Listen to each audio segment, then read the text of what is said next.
Hi, my name is Ava DuVernay, and I am so pleased to be here today with one of my favorite filmmakers, truly, and also someone who I feel honored to call a colleague, a comrade, a friend, filmmaker that I've had a chance to work beside.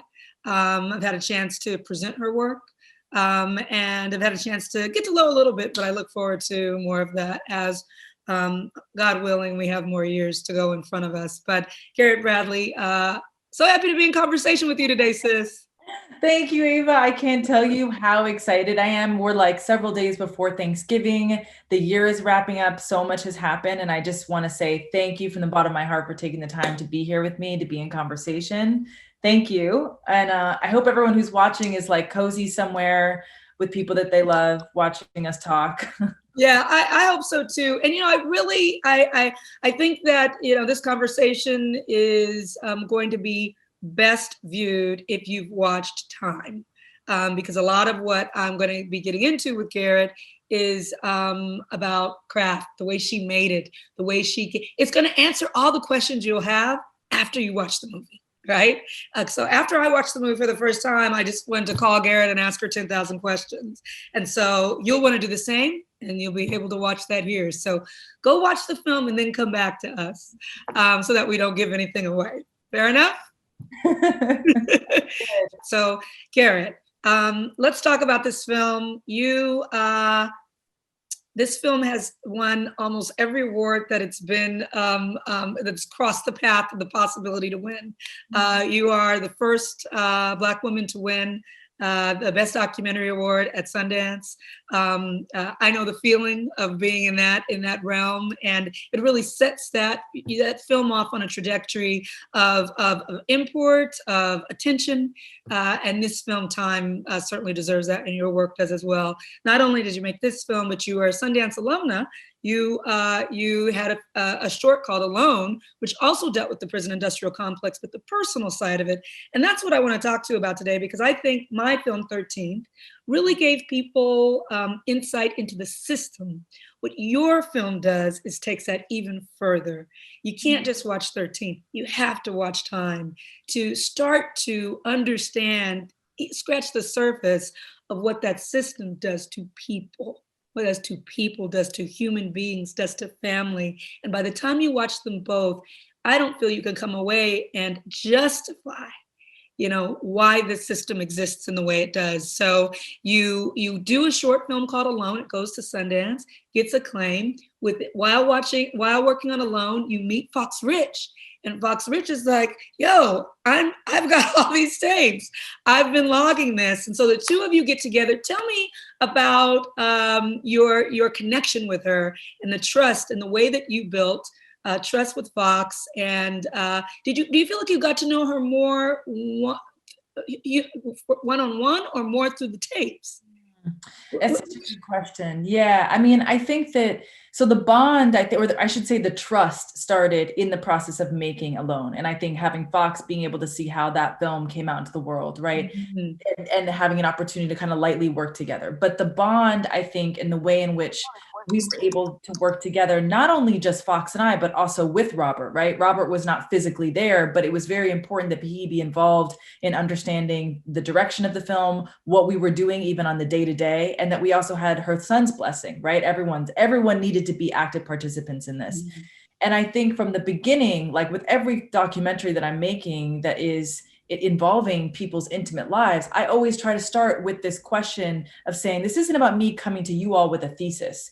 I want to know, what is it that you want to say to the world, right? Because I think it can't be taken for granted that not the average person doesn't want a camera with them 24/7, right? So if they agree to do that, that means that they feel that they have a story that they feel is crucial and important and is going to contribute to the world, right? And so Fox said to me and Robert said to me, our story is the story of 2.3 million other American families. And we feel that our story can offer hope.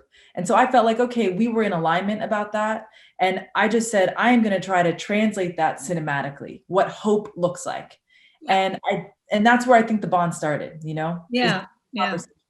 Absolutely. One of the things that really comes across just in the filmmaking, I want to talk a little bit about the craft and we'll go back into the story, is the fact that you have all of Fox's footage and then you have the footage that you're shooting. The beautiful black and white palette marries those together in an elegant way. But what fascinated me about the Sister Fox was her image making, her filmmaking, and that the way that the camera was surrogate for him throughout his incarceration. Some of the times when you're watching, you're like, "Ooh, this is getting a little intimate." She's talking to him. The beautiful moments that it captured with the boys, heartbreaking moments, heartwarming moments, but also her recognition of the power of the image. And you can see that when she's doing her car commercial. You can see that in the way that she's constantly shooting throughout. But even in the end, when they're reunited and she keeps the camera in her hand instead of putting the second arm around. So this idea of image making, this sister understood that the camera could be used as weapon, could be used as defense, could be used as amplification, could be used as a megaphone. Chat with me a little bit about how, because it's not normal to have someone that's that comfortable with the camera. And so how did that benefit your side of the work, your footage? She was very open. She was an open book. Yeah, I mean, it's funny because, first of all, I didn't know that the tapes existed until literally like our last day of filming. What? And yes, and Fox, I was like, okay, Fox. I was like, oh no, this is another 13-minute film. And I was like, all right. Because, when you're making documentaries, there's all these different reasons why you have to stop filming, budget, deadlines, right? So this was our last day. And I remember saying to Fox, she was on the phone with Robert. And I said, okay, I'm going to come back in a few months and I'll show you a cut. And she said, hold on a second, and handed me this bag of what ended up being 100 hours of her own personal Wow. art. And so when you think about, there's no backup, right? There's no this is all original stuff that she herself had not seen since she shot it in the 90s, right? And just the weight of being in the car with them, bringing them to the people to transcode them, that was totally scary, right? Yeah. But I think what it did was, and some of my favorite moments, I'll just say quickly, is actually Fox giving direction to her sons and having Remington and Lawrence learn how to see, and her saying, this is how you frame the camera. This is where to look. This is how to have confidence to be curious, and to shape your own world. That's what she's doing. Mm-hmm. She's directing them to do that. And I think that ultimately what the archive did, there were some of these cosmic moments where Ava, she was placing the camera in exactly the same place that I faced the camera 20 years later, right? In her office, that profile shot of her sitting at the desk. We see that across time. Yeah. I thought you were framing based on her. No. Based on her frames. No. Wow, that's incredible. So the other thing that I think she offered was a full 360 degrees of what it means to evolve as a human being, right? What it means to grow and to create revolutions within yourself, that when we're making films and when we're meeting people, even in a moment, even if they're our best friends, you are meeting somebody in a present moment. And so many moments have added up to that present moment that set the tone, the vibe for anything, right? And it's so hard, I think, in films to try to show context, to try to show how we lead up to this moment, Mm-hmm. And I think that the archive, this film would have been nothing without us being able to see her evolution and see that story way before I came into the picture, Absolutely.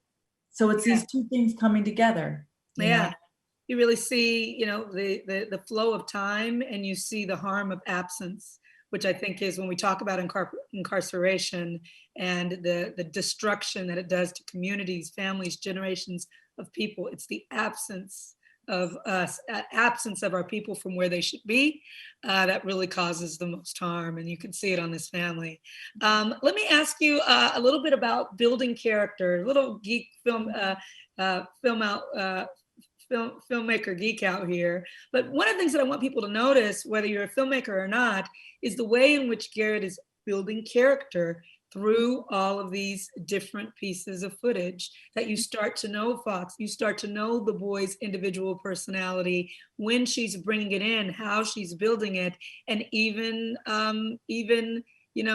this for a while, and I don't know her husband as well. I know her, and that is a decision to foreground her and for us to kind of get to know her first.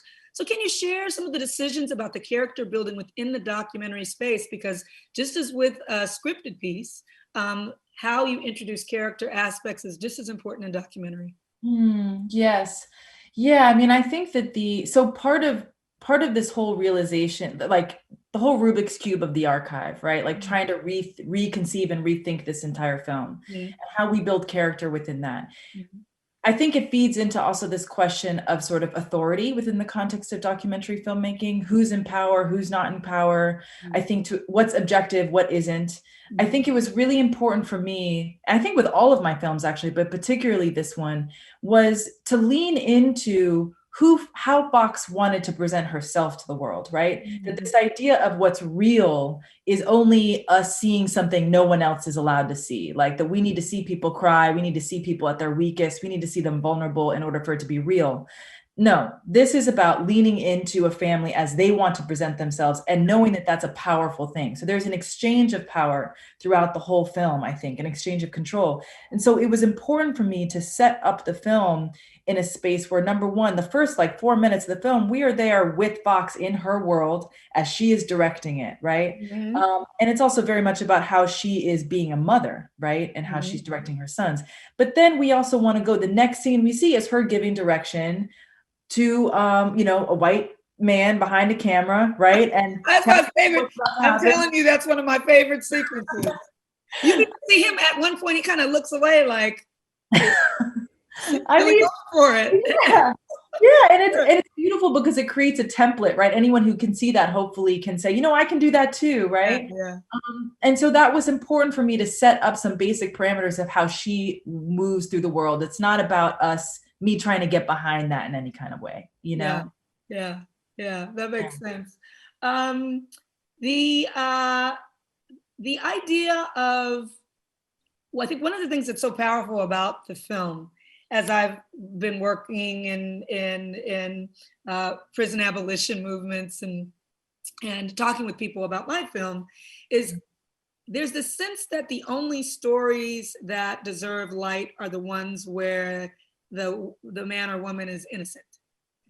And one of the things I loved about this film is it's talking about time and how do we determine how much is taken away from a person based on what they've done, what they've not done, who deserves to be put away and to do time, and who deserves to buy their way out of it.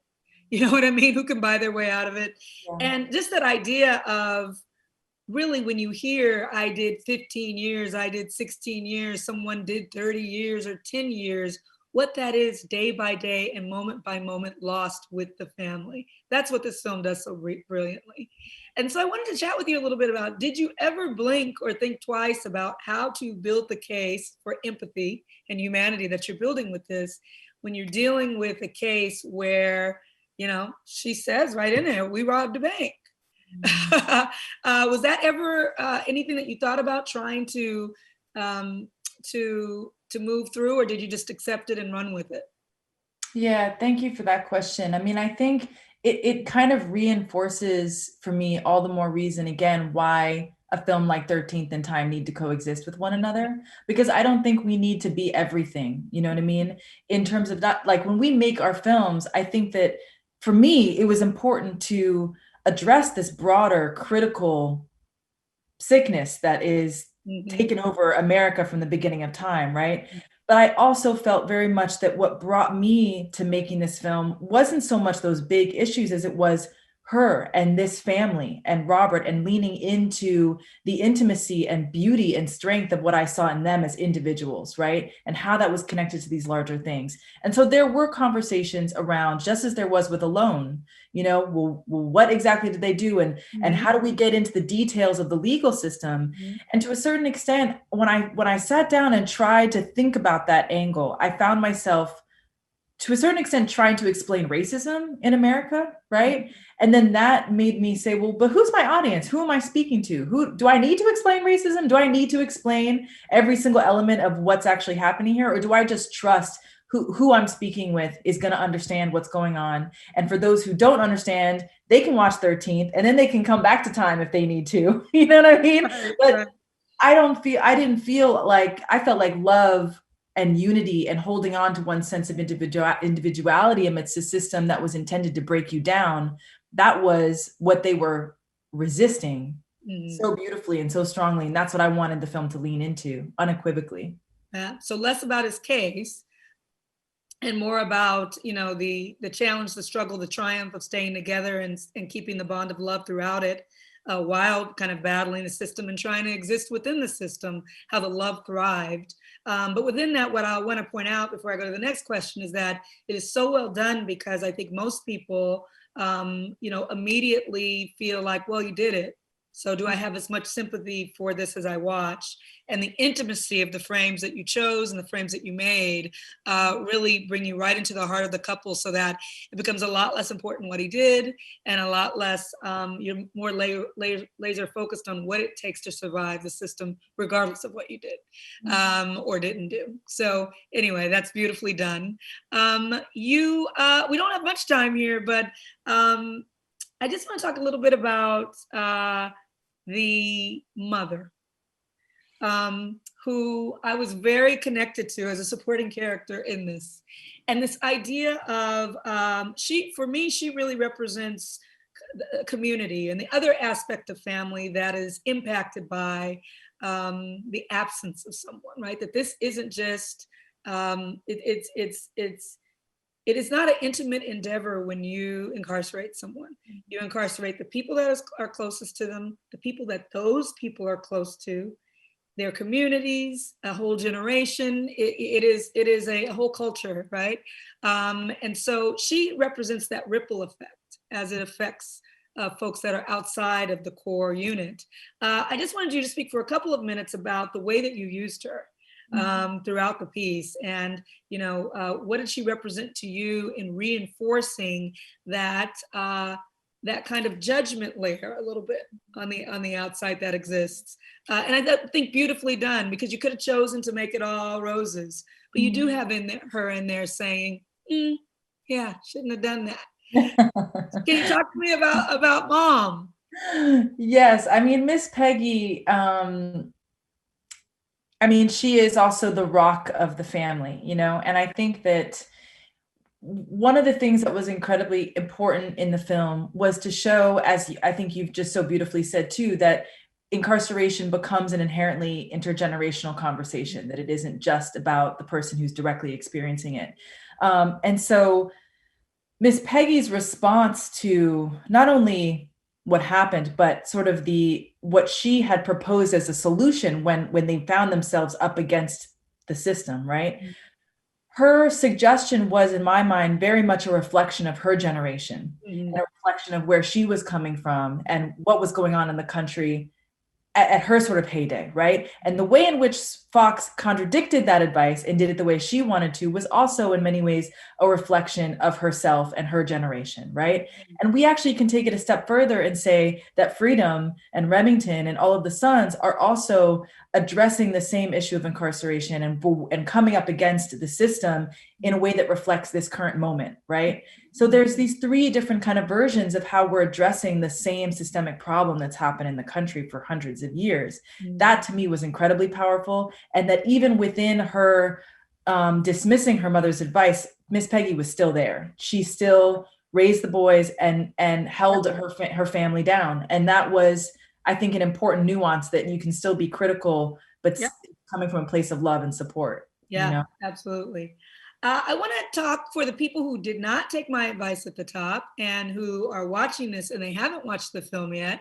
I want to talk about the moments of levity and warmth and where you just smile in this movie, because unlike 13th, that has no smiles, okay? No smiles in 13th. This film gives you a payoff at the end that makes you want to jump up and dance and cry, but there are moments of levity, and I just found myself really smiling so often in this film.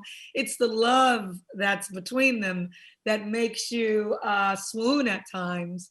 Can you talk a little bit about how you created the balance and how you, through all those hundreds of hours of footage, were able to find the right juxtaposition of really tragic, tough stuff and the stuff that just makes your heart warm.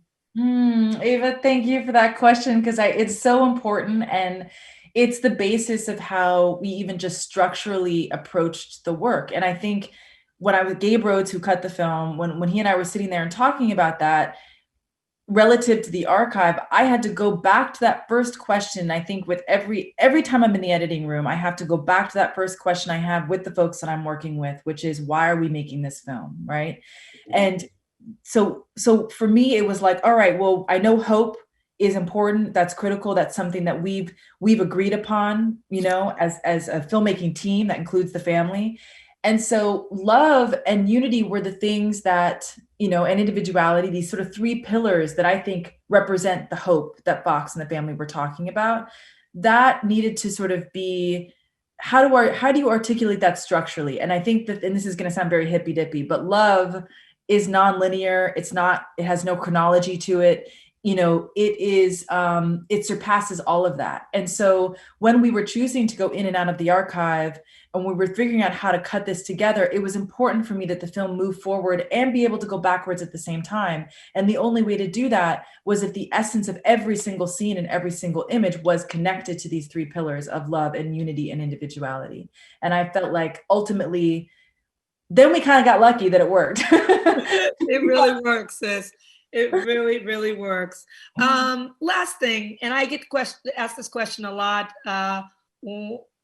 every time someone does an interview with me. So I'm going to change it, because usually I get the question, what do you want people to get from the film? And I always resist the answer. So I'm going to ask it to you a little different way. Not what do you hope people get from the film? What do you hope people see in the film? What do you want them to see that you want to draw their attention to that might not be on the surface? What do you want to kind of say, hey, take a look at this, consider this part? I think it has a lot to do with, well, what do I want people to see? First of all, one thing I'll say is that the optics around incarceration, the visibility of it is part of its power, that it is invisible by design. And so in many cases, the only proof of 2.3 million people being incarcerated is in the family. And so I hope that, I guess, if there's anything, you see these incredible people, this incredible family, you see love, but you also then are more aware of what you're not seeing, and so I hope bare bones minimum, Come on, that's a lot. That is a lot. Before we wrap, because I'm being told we have to wrap up, I want to say that everyone here is watching an incredible artist, interdisciplinary artist. She currently has a show with a bunch of different material, a different project that just opened at MoMA like 2 or 3 days ago in collaboration with the Studio Museum of Harlem. And that you represent a new generation of filmmaker, a filmmaker that's working across disciplines, across formats, a filmmaker that's limitless in what she can do. Whatever new format pops up, this sister can jump on and make you cry and make you feel on that platform too. And so I admire you. I look up to you. I'm proud of you. And I just thank you for this film. This is a seminal cinematic work, must be seen, must be discussed, must be embraced, and a film that we'll long remember. So thank you for this work, truly.